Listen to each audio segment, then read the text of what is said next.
Recently, the arbitration case of the South China Sea, initiated by the Philippines, has become a hot topic again. Although China has stated its position of non-acceptance and non-participation, the Philippines is still quite enthusiastic about putting on a one-man show directed and played by itself. Despite such a good show, all the activities of the show are totally done in vain. And why is that? Today, we will spend several minutes telling you the ins and outs. The legal grounds for the Philippines to initiate the compulsory arbitration procedure is the United Nations Convention on the Law of the Sea. The convention does include a compulsory arbitration procedure. But when initiating this procedure, attention should be paid to the numerous restrictions. We can compare the restrictions to thresholds. Only when the three thresholds are crossed can a compulsory arbitration procedure be conducted. How many thresholds can the Philippines cross? Let's find out.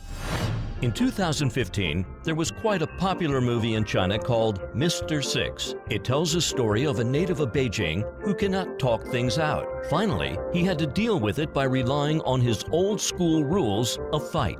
Here, I would like to say that we don't encourage fighting. We just take the story as an example for all those Chinese movie fans. First, the dispute over territory between China and the Philippines is not subject to the interpretation and application of the convention, so the arbitration tribunal had no jurisdiction over it. Therefore, its verdict will be invalid. That's to say, if Mr. Six and the other guy want to pick a fight, they need a good reason. You can have a fight for debt issues, but if it is for kids' education at home, then the fight is unjustified. Secondly, all the signatory states can exclude certain disputes from the compulsory procedure by a declaration made when or after ratifying the United Nations Convention on the Law of the Sea. As early as in 2006, China made a declaration to exclude disputes over territorial sovereignty, maritime delimitation, and military activities from the applicability of compulsory arbitration procedure. Obviously, when the Philippines is applying a provision that we excluded 10 years ago to blame China, this is definitely invalid. For example, since the day when Mr. Six reigns over the Beijing streets as the neighborhood kingpin, he has declared that he will not have any fights over family disputes. But you still ask him for a fight for this reason? Do you think he will accept this? The third threshold is that if both parties have agreed to choose other ways to settle the disputes, they cannot apply the compulsory procedure either.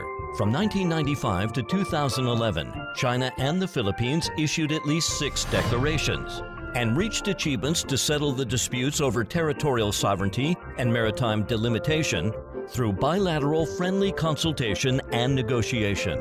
These 6 declarations include the Declaration on the Conduct of Parties in the South China Sea, signed by China and 10 ASEAN countries. It is a solemn promise made by the Philippine government. Now, disregarding the previous agreement, the Philippines has initiated the compulsory arbitration. This is just a big slap in its own face. If we put this in the scene of the movie Mr. Six, it is just like that when both parties sit down and reach an agreement after negotiation, one party regrets and tries to pick a fight. Then, of course, the other party has every right not to accept this. According to the convention, when the compulsory arbitration procedure is applied, there needs to be a prepositional procedure for both parties to exchange their opinions. But the Philippines hadn't exchanged opinions with China before it initiated the compulsory arbitration unilaterally. This is just like that the party concerned is not even informed before the fight. Then, what is the point of the fight?